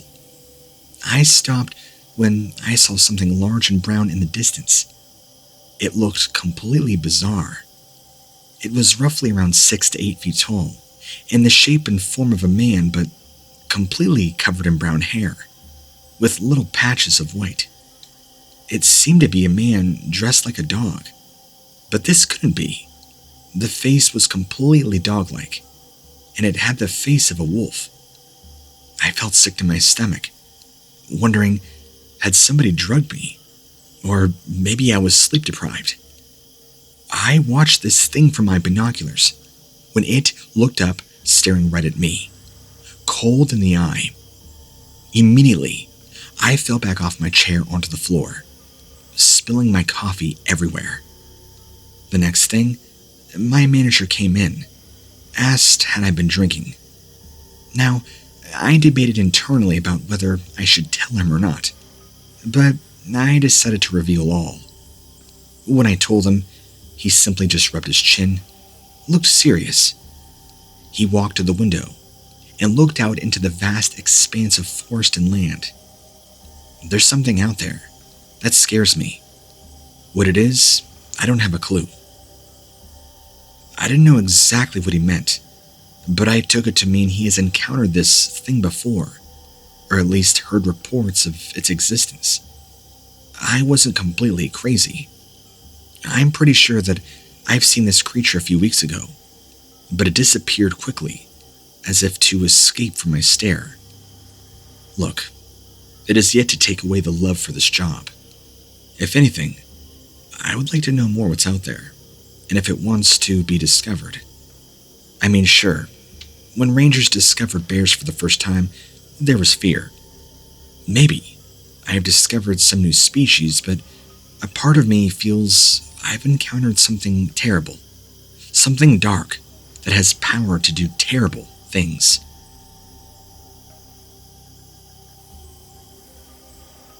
Skinwalkers are shapeshifters. They can turn into any animal that they want to, which is why it is so hard to believe in them. The main idea of this creature is to be they feared for what they may or may not do. Little is known about these creatures, but many stories are told around the Southwest states. One particular incident was told to me by my own great-grandmother. It was in fact an experience she had when she was 11 or 12.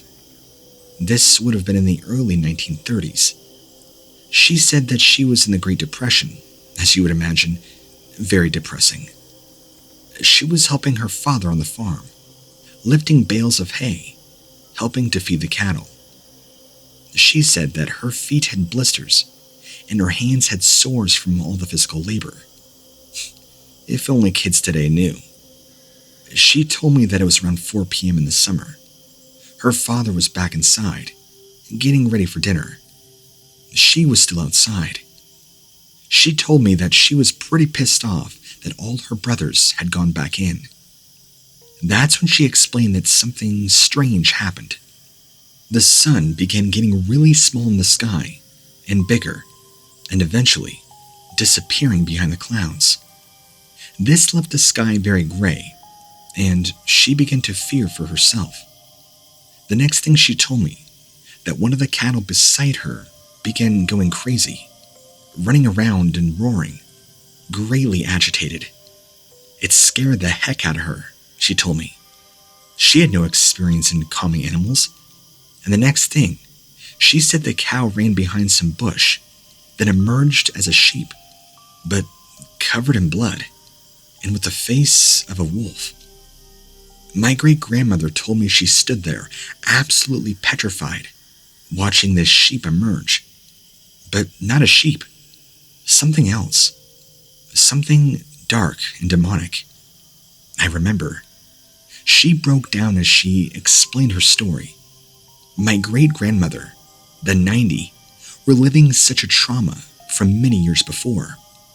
It was deeply emotive and moving. It showed me that my trauma and pain never leaves memory. She explained that the sheep continued running around the field, scarring the cattle, maiming several of them.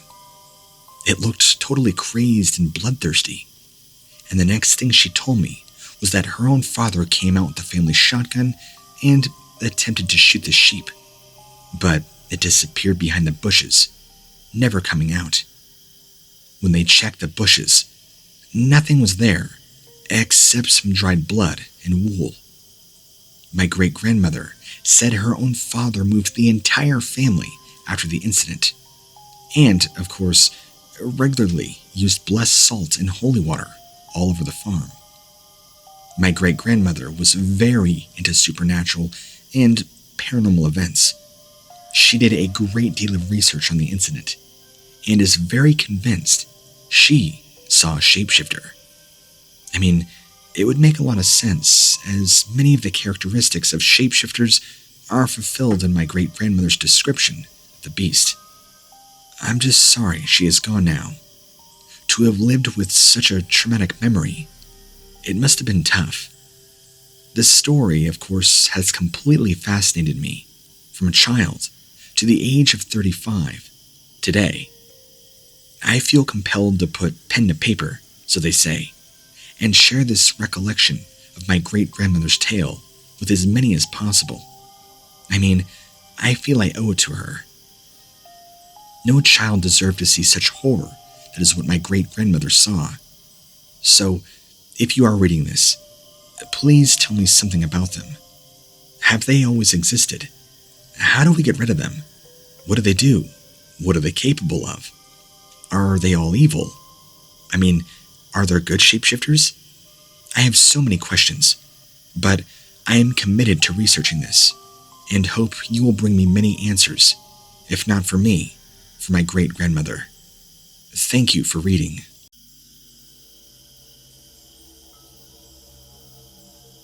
Look, I don't know what this thing was, but I'm fairly certain I saw a skinwalker this night. It was about 9 p.m., and I was driving past a small ranch here in the Arizona desert. As I was driving past, I saw something that resembled a small child standing on the side of the road. I slowed down and pulled off to the other side. I saw the thing turn and look at me. It wasn't a child at all, nor was it remotely human. In fact, it was the most evil, terrifying creature I have ever seen. If this was a Bigfoot, it would look similar, but this looked more strange. It was covered in hair, probably 7 feet tall, and was standing on 2 thick legs, huge muscular arms and body. It had a very distorted, deformed face, but also very grotesque looking. It had dark brown hair all over its body, but it was kind of coyote-like, if that makes any sense. But it was walking very strange, hunched and moving slowly. It had very big hands and very large feet. I was not really sure what to make of this strange creature, since it was moving and walking so weird. But as soon as it noticed me, it quickly began moving itself towards my car. That's when I quickly threw my car in a drive and sped off.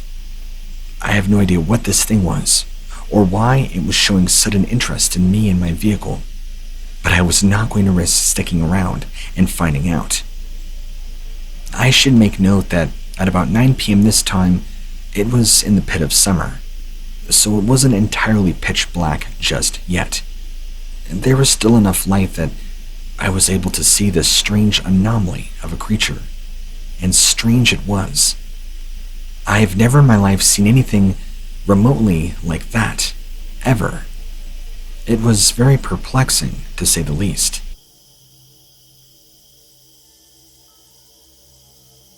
So, my encounter doubles as a Skinwalker and UFO story, because as soon as this sighting happened, I believe that all these beings began popping up around our property. It never stopped. The only thing that caused it to cease was me moving. Anyway, right around 20 years ago, at the age of 19, I was living in the desert on a small patch of dirt with my family. It was my first year living there, since after a very toxic living situation, I moved back in with my parents, and I was helping them build upon their home and on their property. One evening, around 8 p.m., I was outside on the front porch of the old trailer that my parents were currently living in. I was just sitting on one of the milk crates that I used to transport my small dog. I was peeling the label off a beer bottle at the time that had just opened, having a very quiet moment, enjoying the evening. I was facing east, looking out over the desert. It was a very clear evening. You could see for miles. To my left, I see this bright light approaching from the north. I assumed maybe it was a low-flying satellite, so I didn't pay much attention, but it began to get closer, and I realized it was coming way too fast to ever be a satellite. I thought that maybe it was a helicopter at first, but realized that it was too low to be a helicopter. I watched it as it approached and realized it was also coming in very fast. The light began to dim, and I could start to make out what it was.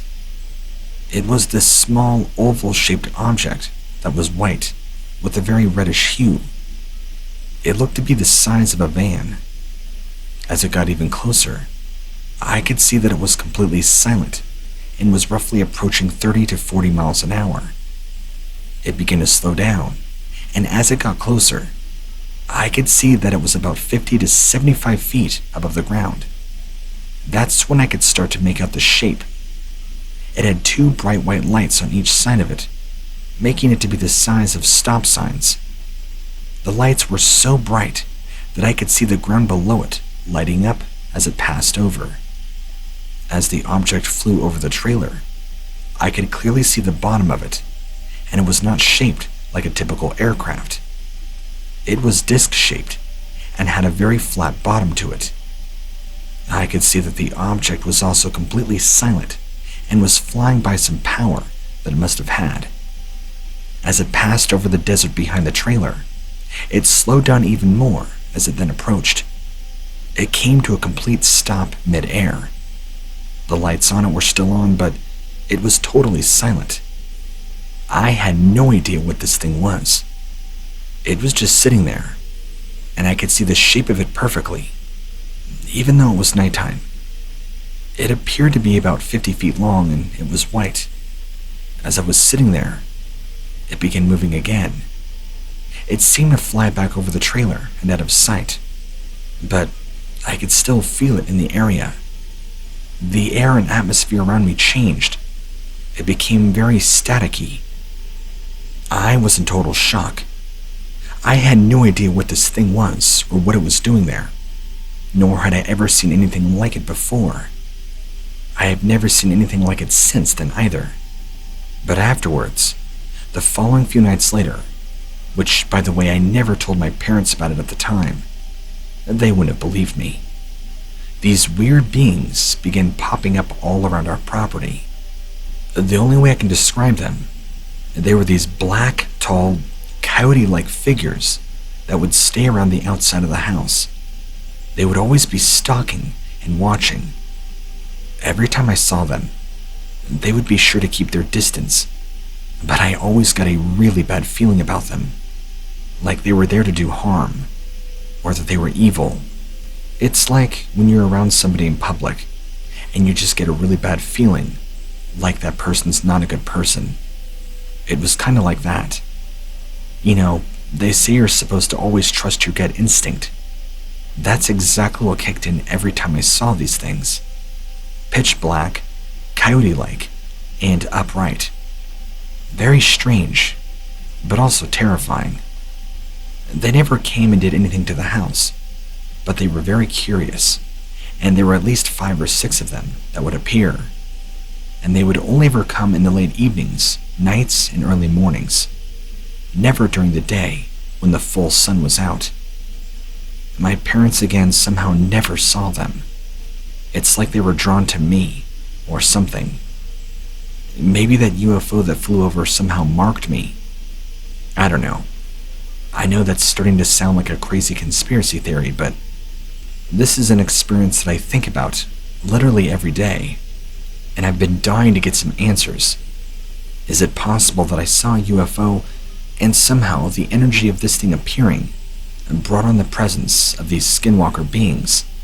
Or are these upright, black, walking coyote things something else entirely?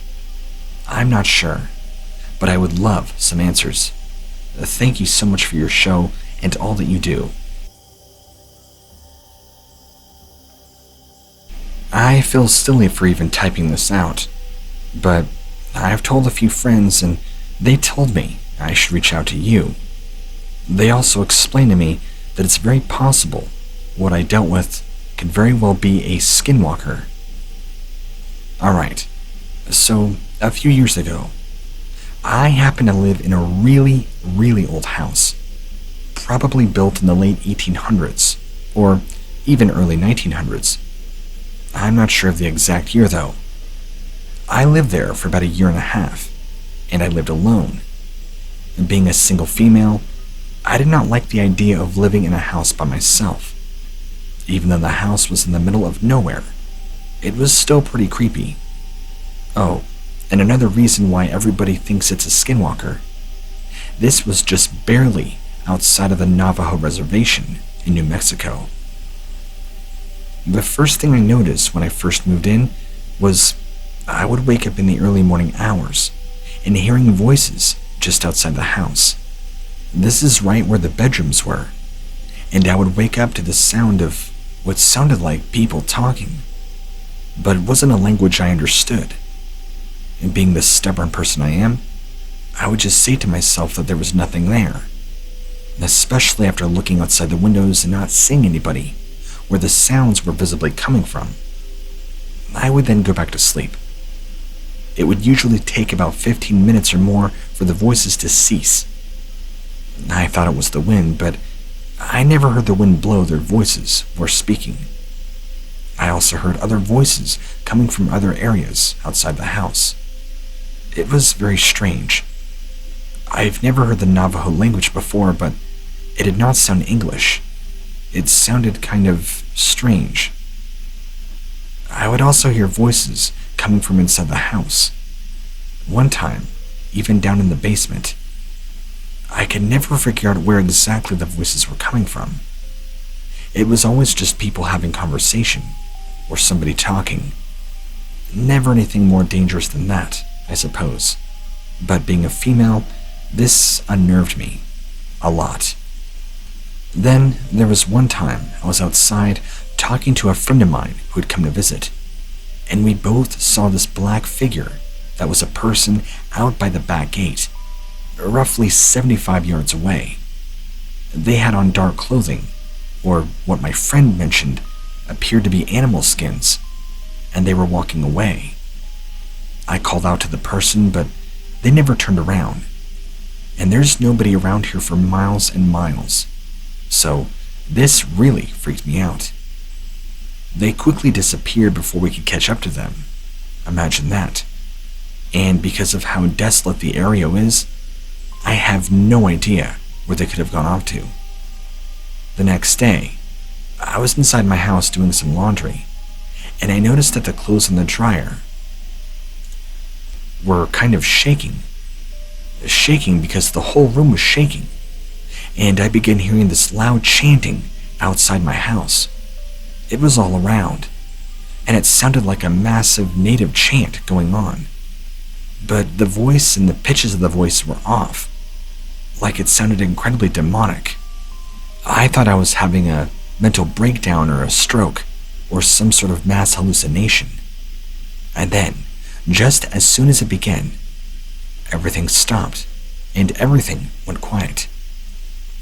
I ran outside, looking around for any source of what had just happened. Nothing. There was nobody around anywhere. No footprints. Nothing. This kind of stuff kept happening. Although while I never saw an actual person or figure, other than that one day by the gate, these kinds of voices kept appearing over and over and over.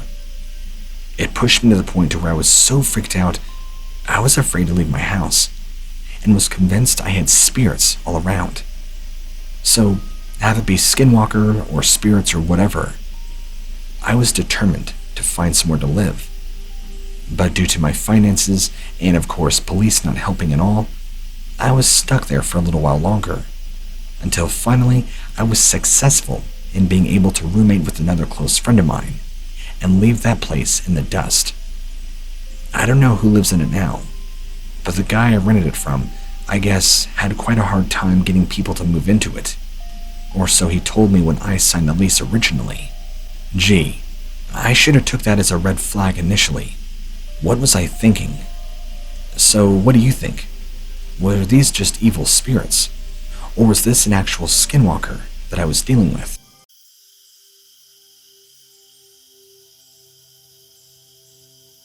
stopped for gas in a little town in northern Canada.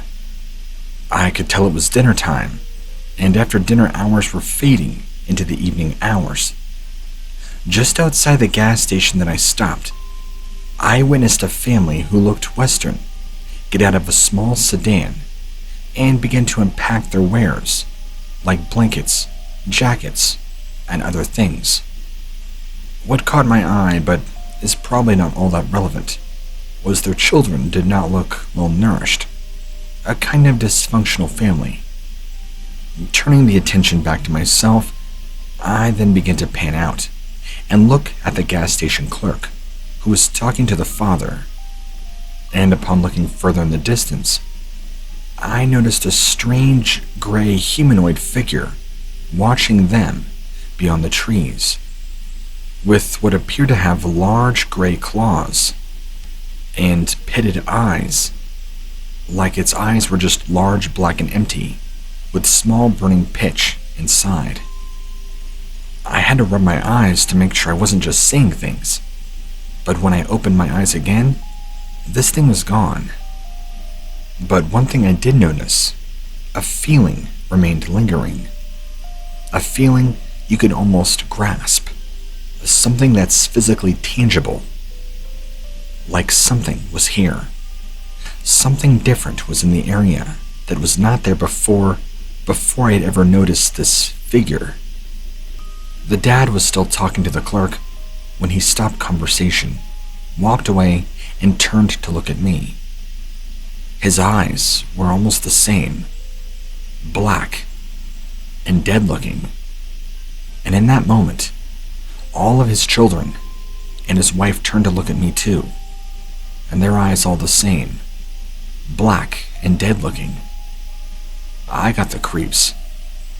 To this day, I don't know if the humanoid figure that I saw in the trees had anything to do with this freak family. I don't know. But I didn't stay very long. Either did the family. The only possible correlation I could think of is that there are creatures called Wendigos, which are nasty spirits, supposedly cannibalistic, but I'm not exactly sure what this has to do with seeing this family and this humanoid off in the trees. Maybe it's possible they had a part to play together, but I can't be too sure. And that's about the scariest thing that has ever happened to me.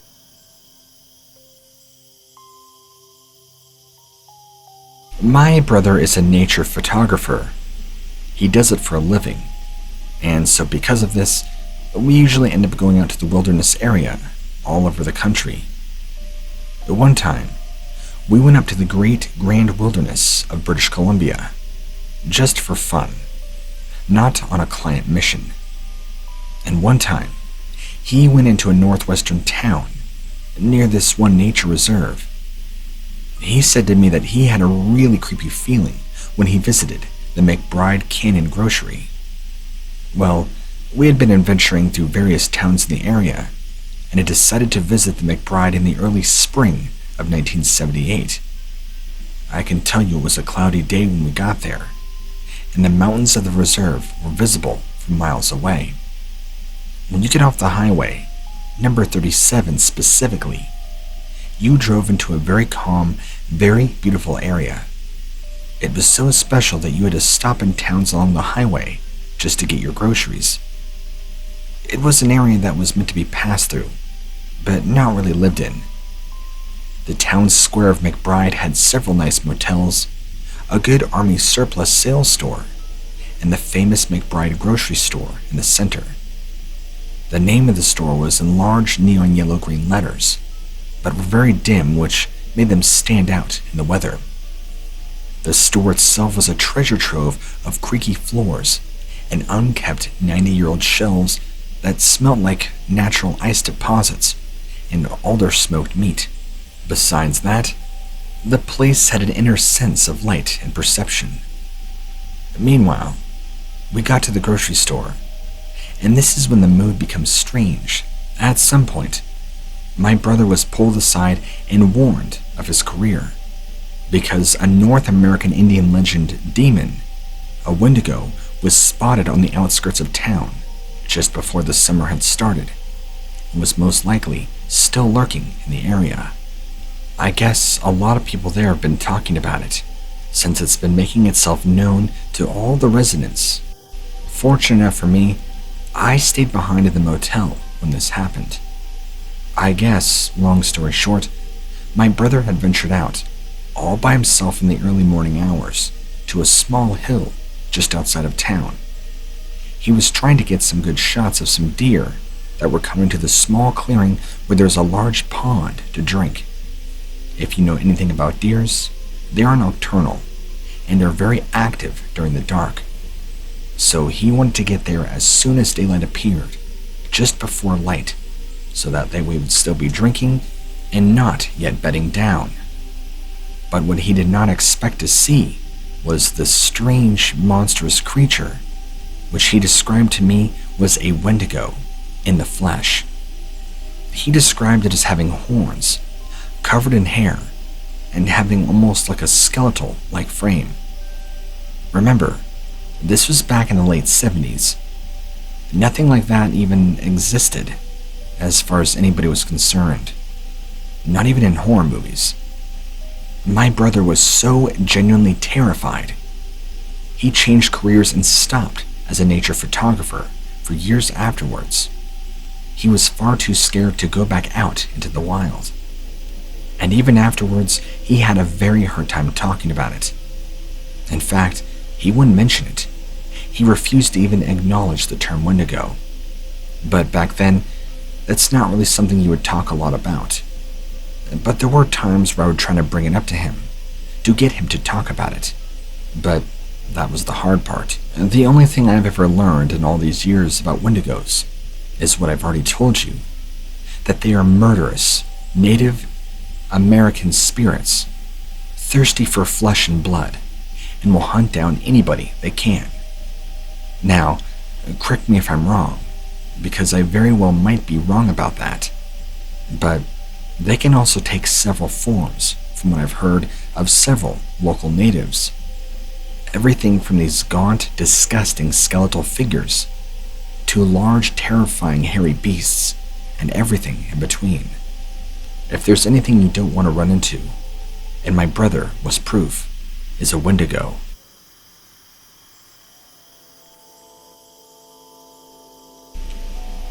I was out in the wilderness of California on a camping trip with my brother and a few mutual friends of ours.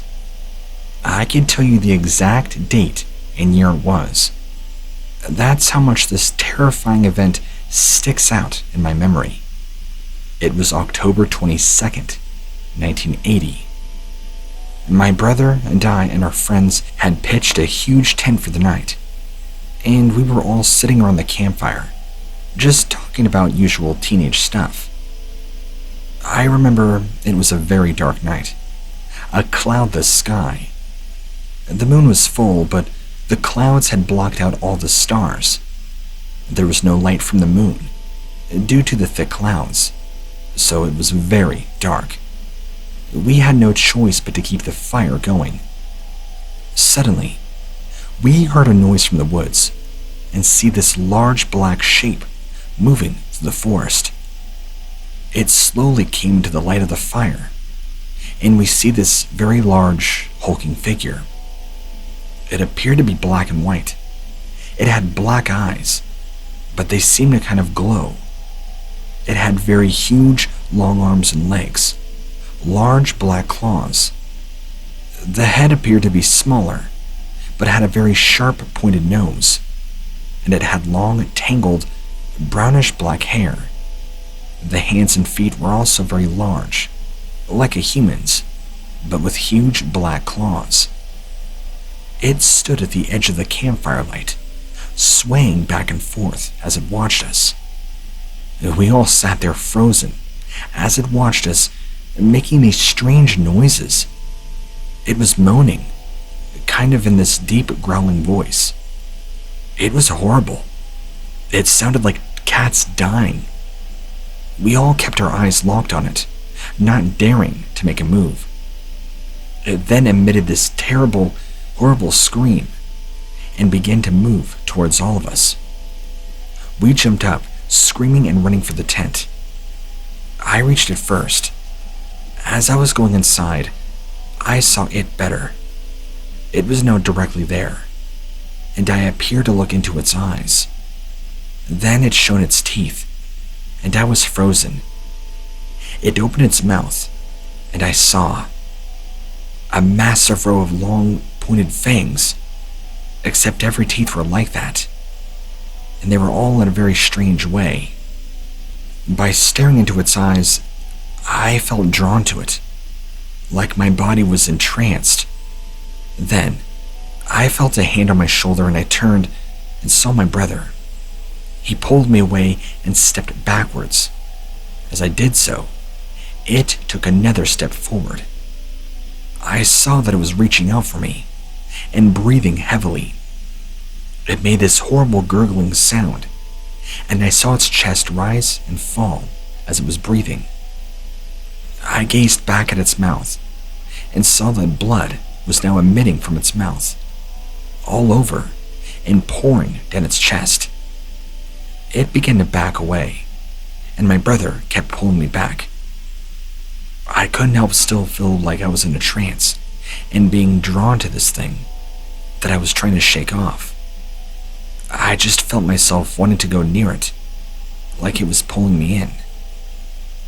I felt in that moment the evil being broken over me, and just like that, from my brother pulling me back in the tent, I came out of a trance. After that, we all went running, abandoned everything, the tent, our equipment, everything, and just ran. We knew that as we ran, it was watching us. We were all very incredibly frightened by this experience, and especially in 1980, you couldn't tell anybody about this without being called a loon. So for the longest time, my brother and I just kept it to ourselves, unless we want to be called crazy by saying we saw some crazy monster in the woods. We wouldn't learn till much later that this creature we encountered was actually a Wendigo spirit that was probably looking to cannibalize us. I'm surprised I even managed to escape, because I know, just looking back on it, that it put me in some sort of dark trance and was going to consume my soul had I let it get too close to me. That would have been the end of me. I know for a fact there would have been nothing left. Probably not even bone. Why this thing began gurgling and emitted blood, I'm not exactly sure. Or why it even gave up on trying to grab me. Who knows? But it was by far the most frightening experience you could ever imagine having out in the woods all by yourself. Especially growing up, and you're taught that the woods are a safe place. Monsters aren't supposed to exist. And yet here we are, 2021, and there are countless stories upon stories upon stories of people seeing all sorts of horrible things, just like I did, out in the woods, when they trusted their peers, their parents, their families, that life, the woods, and everything like that is safe. I'm telling you right now, that notion could not be farther from the truth. I've stayed out of the woods and have pretty much refrained from any camping since that day 40 plus years ago. No, I'm not losing out. I'm staying safe.